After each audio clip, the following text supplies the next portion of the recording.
Assalamualaikum warahmatullahi wabarakatuh. Assalatu wassalamu ala rasulillah wa ala alihi wa mawalah amabad. Sobat pemirsa Islamic Business yang dirahmati Allah, alhamdulillah bisa jumpa lagi di kajian tentang bagaimana kita berbisnis dengan caranya Rasulullah Sallallahu Alaihi Wasallam. Dan kali ini tema yang akan saya sampaikan adalah membangun branding ala Rasulullah Sallallahu Alaihi Wasallam. Nah, jadi di dalam diri Rasulullah Sallallahu Alaihi Wasallam ini bukan hanya sebagai uswatun hasanah saja, tapi Rasul pun juga memiliki karakter yang kuat dalam beliau berbisnis ataupun berdagang, ya. Dimana Rasul pun juga mendapatkan gelar Al-Amin, As-Siddiq dan sebagainya. Ini adalah ciri karakter Rasulullah yang wajib kita sebagai umatnya untuk mengikuti. Kaitannya terhadap bisnis, Rasul ini berhasil di dalam bisnisnya dan sektor apapun, ya.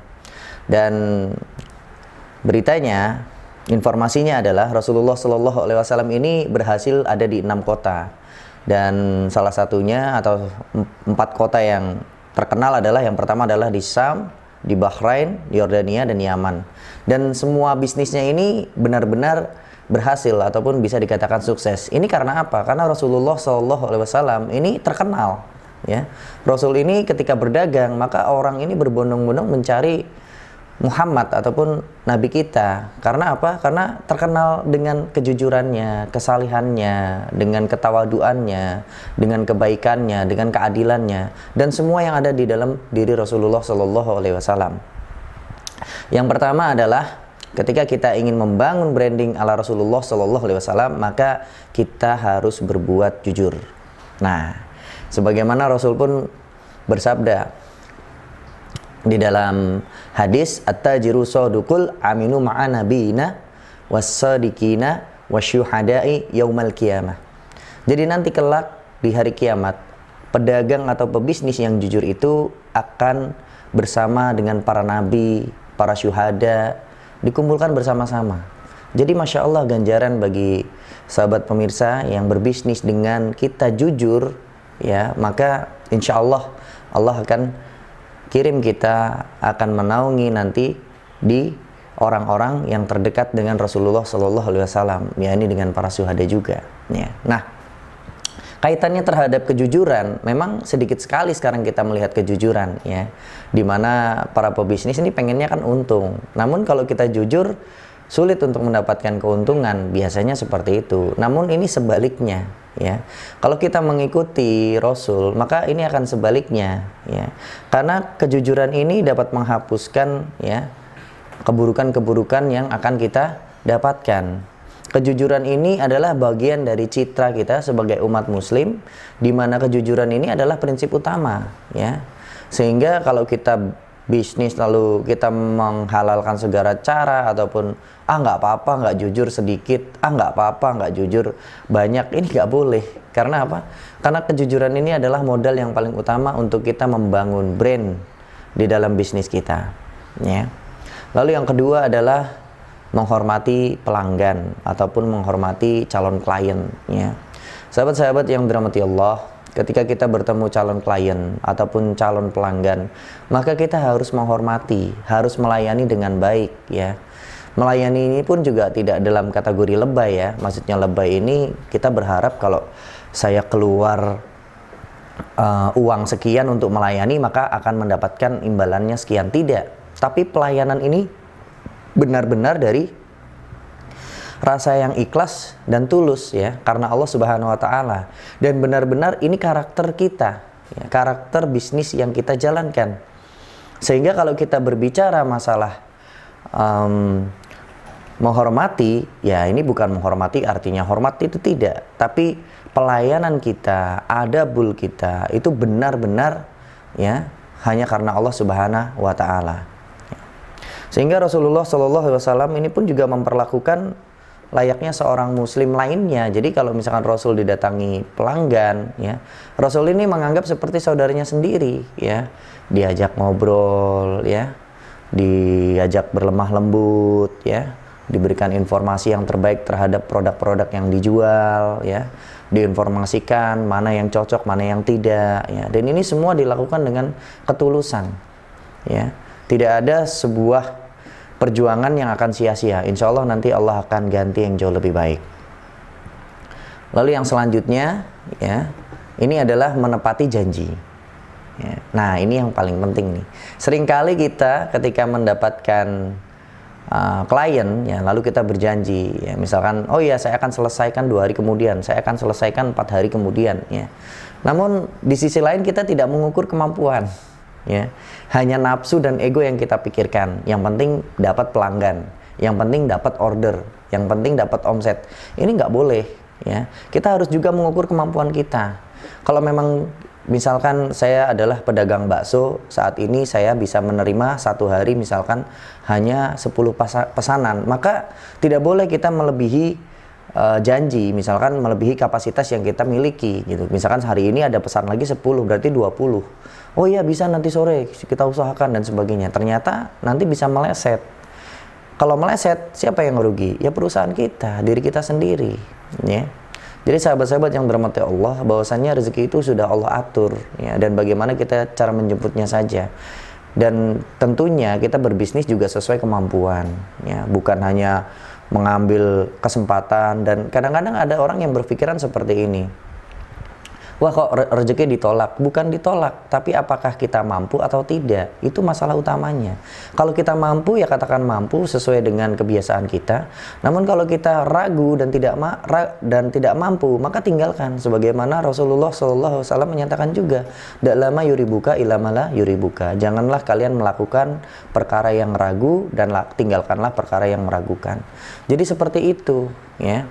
Sahabat-sahabat Islamic Business yang dirahmati Allah, kita berbicara masalah menepati janji, ini pun juga bukan hal yang sepele, ya. Kadang-kadang kita berjanji dengan klien misalkan mau ketemu ataupun mau transfer dan sebaliknya. Ini pun juga bukan hal-hal yang sepele, ya, dan ini benar-benar harus ditepati sebagai seorang profesional.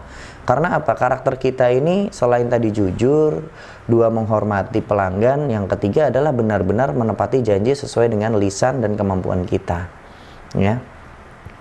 Dan sebuah janji adalah sebuah tanggung jawab yang besar, bukan sebuah yang disepelekan. Ini intinya adalah harus dilaksanakan.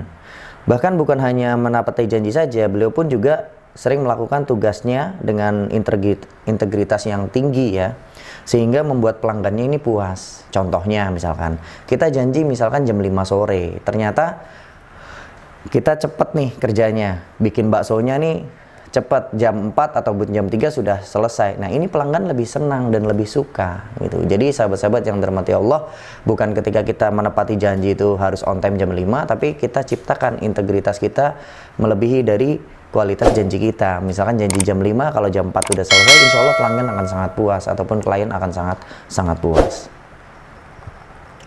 Yang selanjutnya, nah ini mengenai tentang produk bisnis yang akan kita pasarkan ataupun yang kita jual, ya. Sahabat-sahabat Islamic Business yang dirahmati Allah, terkait masalah peluang, yes, itu penting sekali dalam kita menentukan untuk arah bisnis yang akan kita jalankan.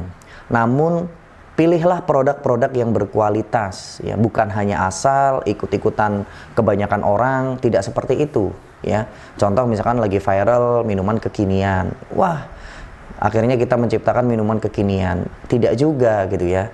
Jadi kita harus menyusun strategi, ya, produk yang akan kita jual nih apa dan kualitasnya seperti apa, ya. Jangan sampai kita menjual hanya mengikuti euforia yang ada sehingga kita pun tenggelam bersamaan dengan mereka. Ini pun tidak diperbolehkan, ya. Pilihlah produk-produk yang berkualitas. Syaratnya nomor 1 tentunya halal. Halal di sini adalah cara mendapatkannya halal, dari sisi fisiknya halal, dan cara menjualnya pun juga bisa halal, ya. Pilihlah produk yang demikian. Lalu yang kedua, pilihlah produk yang profesional ataupun yang berkualitas. Ini maksudnya adalah produk-produk yang unggulan. Misalkan kita jual buah, ya kita jual buah yang unggulan, ya, yang bisa jadi lebih baik dari pasaran. Misalkan mangga, ya. Ada keunikannya, sekarang akan ada mangga yang konsepnya seperti alpukat misalkan.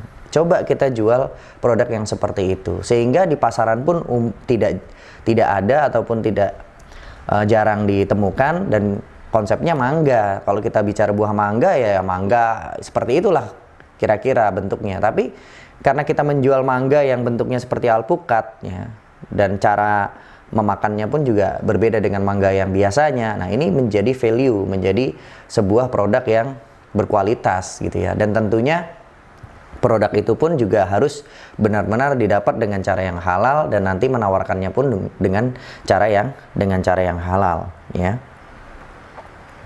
Dan tentunya begini ya sahabat-sahabat, ini masalah price. Kadang-kadang kita berpikiran, wah kalau cari produk yang berkualitas pasti harganya tinggi, nanti gimana cara jualannya dan sebagainya. Insya Allah tidak usah ragu ya. Setiap segmen nanti ini akan ada porsinya masing-masing ya. Apakah tidak boleh menjual barang yang biasa saja? Bukan tidak boleh ya. Namun saya memberikan saran sebagaimana Rasulullah SAW lakukan. Rasul selalu mencari produk yang unggulan, produk yang berkualitas, produk yang berbeda dengan yang ada di pasaran. Ya, walaupun nanti segmennya tinggi dan sebagainya tidak ada masalah. Karena kalau kita mengambil produk-produk yang semi unggulan misalkan yang mungkin ada cacatnya ya, atau ada hal-hal yang nanti buruk di dalamnya, ini akan menimbulkan risiko sengketa ya, pelanggan akan jadi tidak puas dan sebagainya. Namun kalau kita menjual produk yang unggulan dan yang berkualitas, insya Allah ketika kita jual, pelanggan akan puas dan akan menyadari ya wajar produknya seperti ini, otomatis harganya akan mengikuti. Seperti itulah konsepnya. Lalu yang selanjutnya ya, dalam kita berbisnis ataupun berdagang, ini poin yang terpenting nih dalam kita membangun branding ya. Ini dalam diri kita sendiri sebagai owner.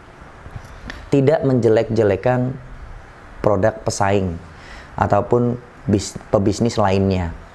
Ini kan kita sering sekali kalau kita menawarkan ke klien misalkan, Pak, produk kita seperti ini, seperti ini, seperti ini, tidak seperti produk yang lainnya. Ya, ini tidak boleh ya. Tidak boleh kita menjelek-jelekan ya. Janganlah sebagaimana Rasulullah SAW bersabda, janganlah seorang di antara kalian menjual dengan maksud untuk menjelekan apa yang dijual orang lain. Ini nggak boleh ya. Jadi kalau orang lain berjualan ya, walaupun produknya jelek sekalipun, kita memang secara real nyata kita lebih unggul, namun kita nggak boleh menjelek-jelekan produk seperti itu. Apalagi menyebut merek ya, menyebut si fulan, menyebut nama, wah ini lebih nggak boleh lagi ya. Ini salah satu karakter adab ya, sebagai seorang muslim, sebagai seorang owner, sebagai seorang pebisnis, entrepreneur ya. Tujuannya adalah ya kita harus bersama-sama membangun ya. Walaupun dia menjual produk yang tidak berkualitas ataupun yang jelek sekalipun, nggak ada masalah ya. Dan kita stop, tidak boleh ya. Kalau kita menawarkan ya hanya fokus di produk kita saja, tidak perlu menjelek-jelekan produk orang lain. Karena apa? Karena kalau orang-orang yang seperti ini biasanya takut akan rezekinya itu hilang ya.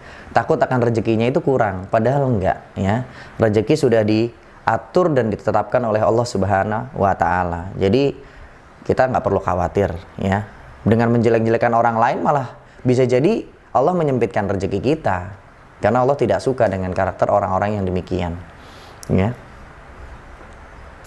Dan selanjutnya ini terhadap politik bisnis ya. Dan ini sering terjadi juga, yakni menimbun barang. Nah, ini nggak boleh ya. Kita menimbun barang tujuannya agar jarang, agar hilang di pasaran, dan hanya kita aja yang punya stoknya ya. Ini nggak boleh, apalagi produk-produk sembako. Produk sembako ini harus bergulir, harus sirkulasi setiap hari. Karena daya beli masyarakat kita itu pun juga kebanyakan terbatas. Tidak bisa mereka membeli produk itu langsung berkarung-karung, berton-ton ya, beratus-ratus kilo, tidak bisa. Jadi semuanya itu bersirkulasi, bertahap ya. Begitu juga ada produk-produk yang tidak sembako lah, di luar sembako sekalipun. Kita tidak boleh memonopoli, tidak boleh kita menimbun dengan tujuan kalau ini langka nanti dikeluarkan harganya bisa melonjak tinggi. Ini nggak boleh juga. Begitu juga dengan produk-produk aksesoris ya, misalkan jualan tanaman ya, tanaman yang langka misalkan ya, sudah langka ditambah langka dengan perilaku kita ya, ini menimbun ya, ini nggak boleh. Begitu juga dengan emas ya, kita timbun ya dan sebagainya. Sudah ditimbun ya, tujuannya agar naik ya harganya dan lupa zakat. Naudzubillah Ya, kita nggak memikirkan masalah zakat emasnya karena itu tadi kekurangan ilmu kita. Kita hanya memikirkan menimbun bagaimana caranya memonopoli agar harga produk ini naik di pasaran. Ya, nggak boleh. Ya. Jadi sahabat-sahabat yang dirahmati Allah, ya, ketika misalkan kita bicara tentang, ini contoh yang real ya, kalau politik bisnis ya, yang dibutuhkan oleh masyarakat banyak ini BBM ya. Ketika BBM naik, misalkan besok hari ini kita nimbun nih, ya, beli ya, kita lobby ya, beli sebanyak-banyaknya lalu kita timbun karena besok akan naik. Ini pun nggak boleh. Ya. Biarkanlah ini bagian takdir dari Allah Subhanahu wa Ta'ala. Sepertinya kita ini kekurangan rezeki dan tidak punya Allah kalau polanya seperti itu. Kita tidak yakin bahwasannya Allah itu sebagai Rabb kita. Ya, dan ini salah besar. Dan ini yang terakhir ya. Yang terakhir ya dari membangun branding ala Rasulullah sallallahu alaihi wasallam ya. Kalau kita berbisnis itu jangan sampai mengganggu ibadah kita. Nah, ini sahabat-sahabat yang dirahmati Allah. Mungkin kita ingat ketika waktu SD ataupun SMP ya, waktu di bulan Ramadan kita diberikan buku ya, rundown jadwal kapan kita sholat subuh, duhur, asar, maghrib, isya dan seterusnya. Begitu juga sholat sunnah ya. Itu kita centang, kita buat jadwalnya. Kita sholat ya kita centang, tidak sholat ya kita centang, terlambat ya kita centang. Lalu baca Quran, lalu zikir dan sebagainya. Cobalah memulai dari saat ini, kita membuat konsep seperti itu, tujuannya untuk menjaga diri ini agar keimanan kita tetap utuh kepada Allah Subhanahu wa Ta'ala. Nanti kelak kalau Allah uji dengan bisnis kita semakin besar lagi, maka kita sudah punya pagarnya, sudah punya prinsip ini gitu, dan kita insya Allah tidak akan melanggar batas seperti itu ya, karena kebanyakan entrepreneur sekarang ya, bisnisnya semakin besar, ibadahnya semakin hilang, dan bahkan kalau diajak ibadah malah tidak mau ataupun rasa di dalam hatinya ini menolak gitu ya. Dan ini benar-benar terjadi, banyak sekali kejadian seperti ini ya, ketika misalkan adzan berkumandang, Allahu Akbar, lagi terima telepon yang nilainya triliunan, nggak mau ditutup ya, nanti dulu adzannya biar adzan, kita bicara bisnis ya terus bicara bisnis. Bayangkan ketika Anda sedang bernegosiasi bisnis, adzan berkumandang ya, dan Anda melalaikan ibadah Allah Subhanahu wa Ta'ala dan tidak bergegas ya untuk menuju Allah, ternyata di situ Anda diwafatkan oleh Allah. Bayangkan coba seperti apa.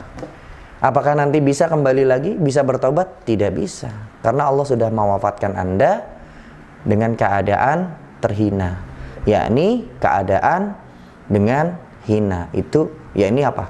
Al-wahan ya, cinta dunia dan takut mati. Naudzubillah. Jadi sahabat-sahabat yang dirahmati Allah, dari beberapa hal tadi ya, kalau kita bicara bagaimana Rasulullah Shallallahu Alaihi Wasallam membangun brandingnya, yang pertama jujur ya, lalu yang kedua adalah menghormati pelanggan ya, yang ketiga adalah menepati janji, yang keempat hanya menjual produk-produk yang berkualitas ya, yang selanjutnya adalah tidak menjelek-jelekan produknya orang lain ya, lalu tidak menimbun ya, dan terakhir adalah bisnis kita ini tidak mengganggu ibadah kita. Yang harusnya ketika bisnis semakin besar, ibadah kita kepada Allah Subhanahu wa Ta'ala itu harusnya lebih banyak, dan kita harusnya lebih dekat kepada Allah, dekat kepada orang-orang yang beriman, orang-orang yang soleh, dekat kepada para ulama ya. Karena apa? Karena harta kita nanti ya, yang didapat dengan cara yang halal, nanti ketika dikeluarkan pun juga dengan cara yang bagus ya, dengan cara yang ma'ruf ya, nanti bersedekah ke yatim piatu ya, bukan hanya ditimbun juga. Jadi kalau kita tujuan bisnis mendapatkan harta untuk ditimbun juga salah ya. Harusnya bisnis itu kita mendapatkan harta ya harus bermanfaat bagi diri kita, keluarga kita, dan juga umat ya, bukan ditimbun untuk diri sendiri. Baik sahabat-sahabat yang dirahmati Allah, Demikianlah materi yang bisa saya sampaikan. Mudah-mudahan hal ini bisa bermanfaat bagi sobat pemirsa Islamic Business sekalian dan juga termasuk saya pribadi ya. Akhirul kalam, bercita-cita untuk sukses itu boleh, namun berkah harus jadi kenyataan. Barakallahu fikum. Wassalamualaikum warahmatullahi wabarakatuh.